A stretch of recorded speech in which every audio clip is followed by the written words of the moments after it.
नमस्कार किसान भाइयों और बहनों, आज आपके साथ मैं एक महत्वपूर्ण जानकारी लेकर मौजूद हूं।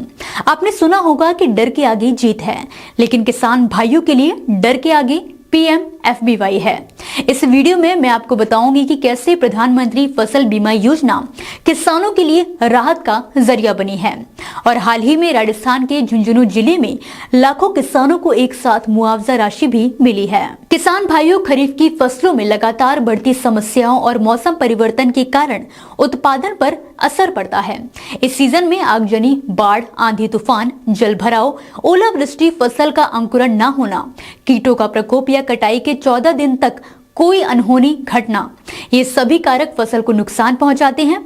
लेकिन अगर आपकी फसल PMFBY से कवर है तो नुकसान की भरपाई हो जाती है, जिससे आर्थिक स्थिति मजबूत रहती है। पिछले कुछ सालों में हुए नुकसान की कुछ घटनाओं पर आइए नजर डालते हैं। सितंबर 2024 में मध्य भारत के यूपी और MP समेत कई इलाकों में 2 दिन की रिकॉर्ड बारिश ने किसानों की परेशानियां बढ़ाई थी।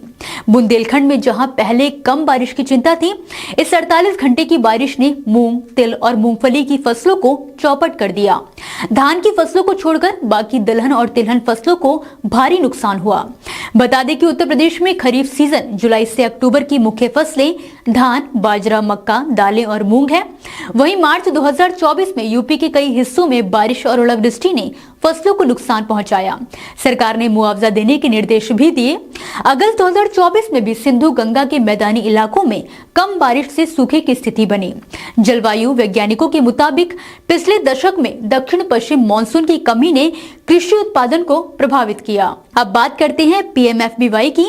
प्रधानमंत्री फसल बीमा योजना 2016 में शुरू की गई थी।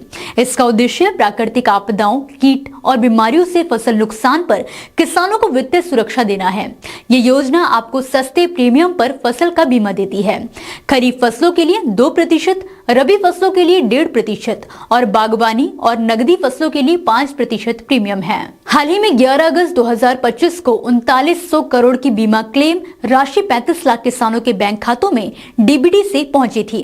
केंद्रीय कृषि मंत्री शिवराज सिंह चौहान ने इसे सिंगल क्लिक से जारी किया। तो किसान भाइयों और बहनों, अब मैं आपको KCC यानी कि ऋणी किसान अथवा किसान क्रेडिट कार्ड के बारे में एक जरूरी जानकारी देने जा रही हूँ। KCC 1998 में शुरू हुआ था, जिससे किसान अपनी खेती से जुड़े जरूरतों के लिए सस्ता और आसान ऋण ले सकते हैं। ये केवल खेती तक सीमित नहीं है, इसे पशुपालन, डेयरी, मत्स्य पालन और अन्य कृषि गतिविधियों के लिए भी इस्तेमाल किया जा सकता है। देश में 31 मार्च 2024 तक लगभग 7.75 करोड़ किसान KCC धारक हैं, जिनमें से 5.36 करोड़ खरीफ 2025 के लिए PMFBY RWBCIS पंजीकरण योग्य हैं। ये संख्या उन खातों को छोड़कर है जिनमें गैर अधिसूचित फसलें या गैर कृषि गतिविधियां शामिल हैं। अब जानते हैं PMFBY के तहत ऋणी किसानों का नामांकन से जुड़ी जानकारी के बारे में। 2016 से 2019 से 20 तक ऋणी किसानों का नामांकन अनिवार्य था। ऋणी किसान वो हैं जिन्होंने बैंक से मौसमी कृषि ऋण लिया है या KCC धारक हैं। बैंक उनके खातों से बीमा प्रीमियम काटकर बीमा कंपनी को जमा करता था। 2020 में योजना के सुधार के बाद सभी किसानों के लिए नामांकन इच्छानुसार कर दिया गया। अब मौजूदा ऋणी किसान अगर योजना में शामिल नहीं होना चाहते तो वो सेल्फ डिक्लेरेशन देकर ऑप्ट आउट कर सकते हैं।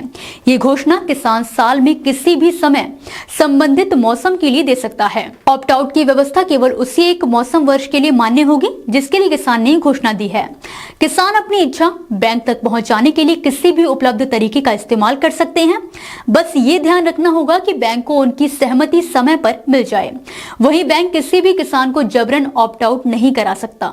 अगर ऋणी किसान बैंक को कोई सेल्फ डिक्लेरेशन नहीं देता तो बैंक उसके ऋण खाते से अधिसूचित फसलों का किसान अंश काटकर बीमा कंपनियों को भेज देगा। साथ ही जिन किसानों के पास KCC खाता नहीं है लेकिन वो सेविंग्स या जनधन अकाउंट रखते हैं, वो भी इस योजना में गैर ऋणी किसान के रूप में बैंक के जरिए शामिल हो सकते हैं। तो जो किसान KCC के नवीनीकरण या नए कार्ड के लिए बैंकों से संपर्क करते हैं, उन्हें बैंक को बताना होगा कि वो योजना में शामिल होना चाहते हैं। इसके लिए उन्हें सेल्फ डिक्लेरेशन देना होगा। इसके बाद बैंक उनकी जानकारी नेशनल क्रॉप इंश्योरेंस पोर्टल पर दर्ज करेगा। आइए देखते हैं इस योजना ने किसानों कृषि क्षेत्र को क्या क्या दिया है। PMFBY ने किसानों को प्राकृतिक आपदाओं से होने वाले नुकसान पर बीमा कवर और मुआवजा देकर सुरक्षा दी है। इसने आय और उत्पादन को स्थिर रखा है, आधुनिक तकनीक अपनाने का बढ़ावा दिया है और ऋण प्रवाह आसान बनाया है। योजना ने खाद्य सुरक्षा सुनिश्चित करने के साथ साथ किसानों को फसल विविधीकरण के लिए भी प्रोत्साहित किया, जिससे उनकी आय और मजबूत हुई है। अगर आपको प्रधानमंत्री फसल बीमा योजना से जुड़ी कोई जानकारी चाहिए तो इस संपर्क माध्यम याद रखें। हेल्पलाइन नंबर है 14447। आधिकारिक वेबसाइट है pmfby.gov.in। व्हाट्सएप चैटबॉट नंबर है 7065514447, जिस पर सिर्फ हाई मैसेज भेजकर जानकारी ली जा सकती है। इसके अलावा आप क्रॉप इंश्योरेंस ऐप और PMFBY के सोशल मीडिया चैनल से भी जुड़ सकते हैं। अब जानते हैं कि फसल बीमा कराने के लिए कौन कौन से दस्तावेज जरूरी है। सबसे पहले जमीन के दस्तावेज, भूमि धारक किसानों के लिए खसरा खतौनी और किराएदार किसानों के लिए समझौता पत्र, आधार कार्ड की प्रति, बैंक पासबुक की फोटोकॉपी, फसल बुआई का प्रमाण जैसे पटवारी रिपोर्ट या ग्राम पंचायत का सत्यापन और साथ ही मोबाइल नंबर और पासपोर्ट साइज फोटो भी जरूरी है। वीडियो में दी गई जानकारी आपको अच्छी लगी हो तो आप वीडियो को लाइक करें और ज्यादा से ज्यादा शेयर करें। फिलहाल के लिए मुझे दीजिए इजाजत और देखते रहिए कृषि जागरण। धन्यवाद।